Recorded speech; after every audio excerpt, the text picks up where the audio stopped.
Welcome to another edition of Finish First. I'm Judge Dawson, and these seminars and workshops are aimed at giving you information that you can use. So sit back, grab a pen and a pencil and a piece of paper, and let's go. Today we are talking about building your future.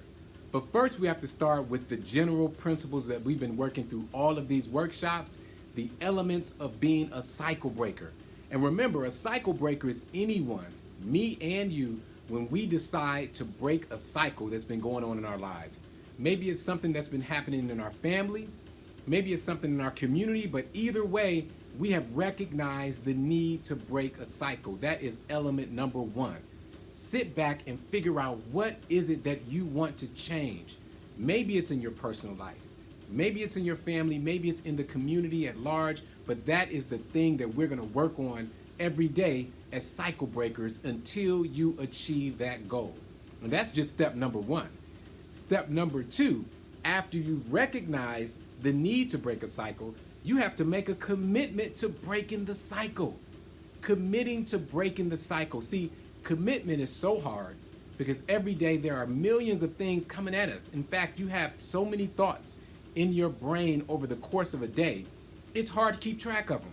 But when we're talking about being cycle breakers, you have to commit to breaking the cycle. You cannot give up, and you have to then, number three, get the tools that are necessary to break the cycle. See, it's not enough just to recognize what you want to change. It's not enough to say, I'm going to commit to making that change. The next level is gathering the tools. And that's what workshops like these are all about. Workshops like these, going to school, reading books, talking to someone with experience, those are all the ways, and there are many other ways, to get the tools that are necessary for you to be a cycle breaker. So don't just sit back and talk about what you want to do and then make that commitment, because if you don't have the tools, you won't stick through it in the commitment. And then the fourth element of being a cycle breaker is to keep going when the going gets tough. When you've made a mistake and you've gotten pulled over by the police and you have to come before a judge and now something happened and you're on probation, don't let that derail you from your goals. It's just a sidetrack. And maybe it's just a moment, maybe it's just a situation, but you can get right back on track to being a cycle breaker. So you have to have what they call grit, the ability to hang in there when the going gets tough. And the good news is that you and I have both used that throughout our lives. You are here right now. You are present right this moment because you have been able to endure some type of difficulty in your life. So that same ability and that same commitment and that same grit that got you to where you are right now, use that to achieving your goals. And those are the steps of being a cycle breaker. Today's session, we are talking about building your future. Now, we've been going through many workshops about all the pits and all the devastating situations that come from the legal system and even beyond the legal system, just when you're not prepared, when you don't set goals for your life. But now let's take it a little step in a different direction. Let's talk about building the future that you want to have. Let's talk about building a life that is one worth celebrating, so that at the end of the day, when you are on the bed of, going home, right?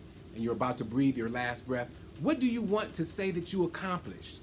And then when you pass on, what are people gonna say about you? How did you contribute to this life, to this world? And what will last beyond your personal years? So when we talk about building a future, I mean not just the goal of getting a new car, and that's cool too. But I mean, what is the legacy that you want to build so that your name is positively spoken of when you're no longer here?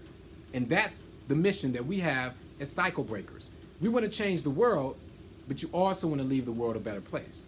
So this workshop today is going to be built around building your future.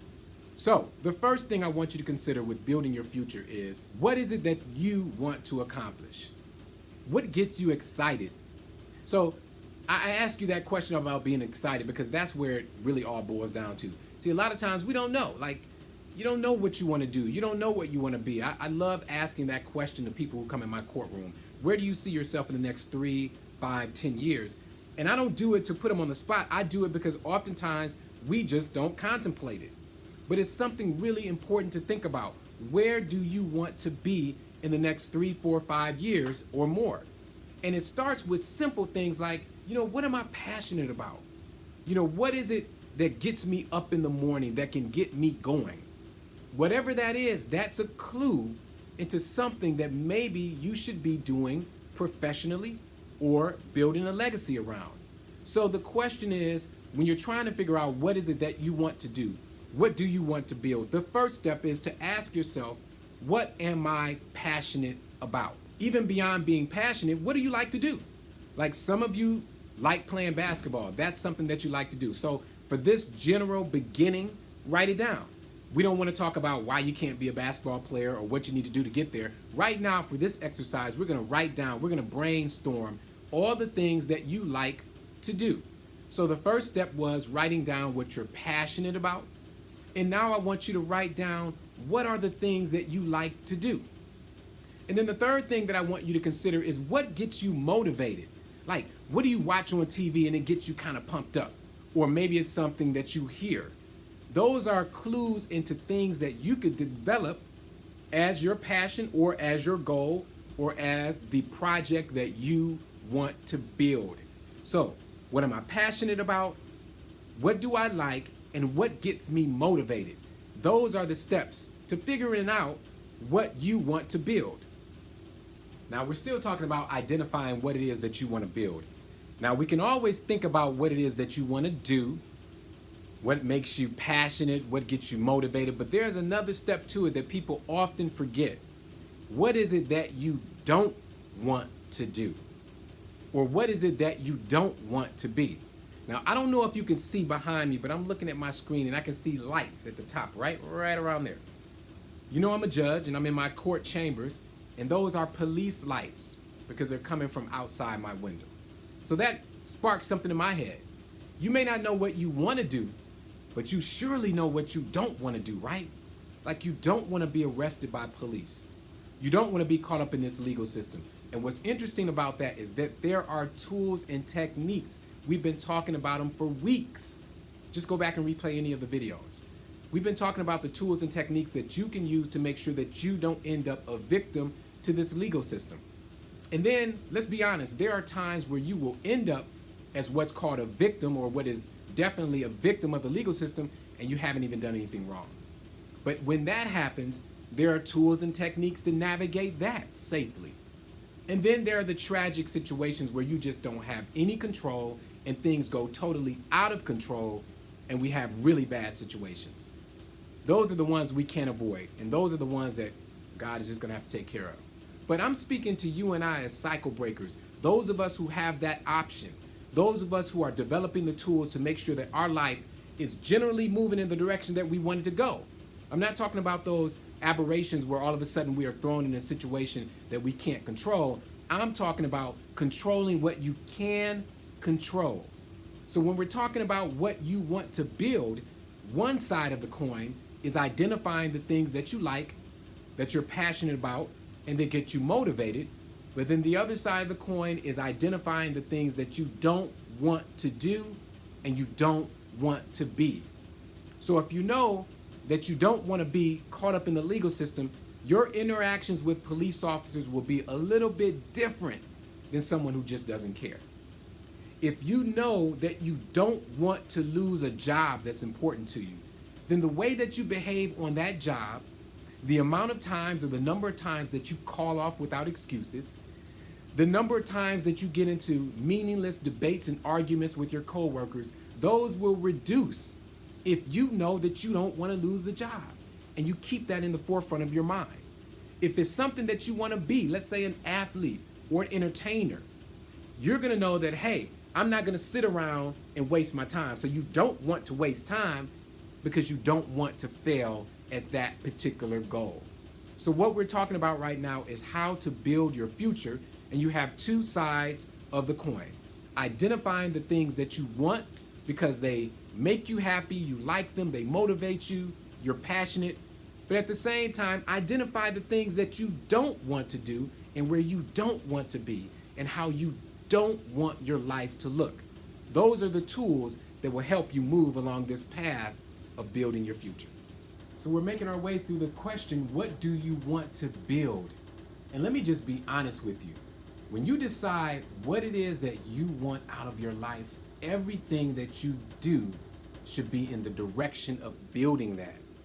See, what I see in the courtroom are tragedies. I see people who say one thing, but they live in a manner that will not have them reaching that goal. If you say you don't get in trouble and you don't want to get in trouble, then you can't commit domestic violence. Or if you say you don't want to have anything to do with police officers, you don't want to deal with them, then you can't drive without a valid license. So when you decide what it is that you want to build, what you want your future to look like, then it's up to you to start living in that direction. And that means making sure that every single thing you do is moving you toward your goals. So today I urge you, think about what you want to accomplish and where you want to go. Now we're going to go into the details in some of these other workshops that we're going to work through, but I think the heavy question for today that we can consider and that we can ponder is, what is it that you really want to build for your future? Financially, education-wise, in your relationships, in your career, everything. Because it's all connected in the sense that once you start moving in that direction, everything has to line up so that you don't derail your future. Let's go. A lot of ways the people around us can help improve our lives. We don't bump into every neighbor, so a lot of wisdom never gets passed on. But we do share the same public spaces. So over the past few years, I've tried ways to share more with my neighbors in public space, using simple tools like stickers, stencils, and chalk. And these projects came from questions I had like, how much are my neighbors paying for their apartments? How can we lend and borrow more things without knocking on each other's doors at a bad time? How can we share more of our memories of our abandoned buildings and gain a better understanding of our landscape? And how can we share more of our hopes for our vacant storefronts so our communities can reflect our needs and dreams today? Now, I live in New Orleans, and I am in love with New Orleans. My soul is always soothed by the giant live oak trees, shading lovers, drunks, and dreamers for hundreds of years. And I trust a city that always makes way for music. I feel like every time someone sneezes, New Orleans has a parade. The city has some of the most beautiful architecture in the world, but it also has one of the highest amounts of abandoned properties in America. I live near this house, and I thought about how I could make it a nicer space for my neighborhood. And I also thought about something that changed my life forever. In 2009, I lost someone I loved very much. Her name was Joan, and she was a mother to me. And her death was sudden and unexpected. And I thought about death a lot. And this made me feel deep gratitude for the time I've had and brought clarity to the things that are meaningful to my life now. But I struggle to maintain this perspective in my daily life. I feel like it's easy to get caught up in the day-to-day and forget what really matters to you. So with help from old and new friends, I turned the side of this abandoned house into a giant chalkboard and stenciled it with the fill-in-the-blank sentence, "Before I die, I want to." So anyone walking by can pick up a piece of chalk, reflect on their lives, and share their personal aspirations in public space. I didn't know what to expect from this experiment, but by the next day, the wall was entirely filled out, and it kept growing. And I'd like to share a few things that people wrote on this wall. "Before I die, I want to be tried for piracy."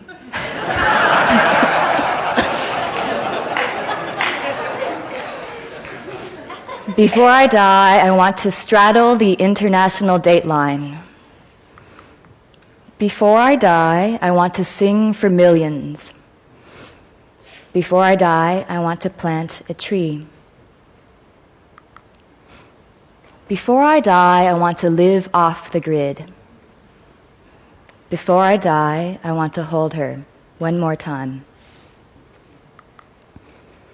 Before I die, I want to be someone's cavalry. Before I die, I want to be completely myself. So this neglected space became a constructive one, and people's hopes and dreams made me laugh out loud, tear up, and they consoled me during my own tough times. It's about knowing you're not alone. It's about understanding our neighbors in new and enlightening ways. It's about making space for reflection and contemplation and remembering what really matters most to us as we grow and change. I made this last year and started receiving hundreds of messages from passionate people who wanted to make a wall with their community. So my Civic Center colleagues and I made a toolkit, and now walls have been made in countries around the world, including Kazakhstan, South Africa, Australia, Argentina, and beyond. Together, we've shown how powerful our public spaces can be if we're given the opportunity to have a voice and share more with one another. Two of the most valuable things we have are time and our relationships with other people. In our age of increasing distractions, it's more important than ever to find ways to maintain perspective and remember that life is brief and tender. Death is something that we're often discouraged to talk about or even think about, but I've realized that preparing for death is one of the most empowering things you can do.